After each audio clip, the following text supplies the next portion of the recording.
Bana, kwenye The Experience leo tuko na couple fulani hivi ambaye inapendwa sana huko social network na inafanya poa kwenye platform tofauti tofauti. Tuko na Matembele Brand na Aika Matembele. Bana, hivi kwanza nyinyi mlikutanaje? Sisi bwana, story ndefu kidogo kukutana kwetu. Hatujaanza kwenye sanaa tu, ila tumekutana mazingira tofauti kabisa. Then ndo tukaamua kufanya sanaa. Kwa maisha yetu ni nje ya sanaa. Okay, kumbe nje ya sanaa.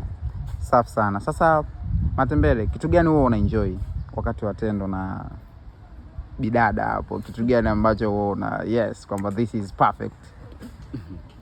Bwana, mimi kitu pekee ambacho ninachokipenda kwa mpenzi wangu, mimi napenda sana kunyonya chuchu.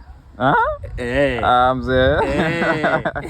Bwana, hiyo ni noma hiyo. Alafu next time tutamuuliza pia bibie yeye anapenda nini, au sio?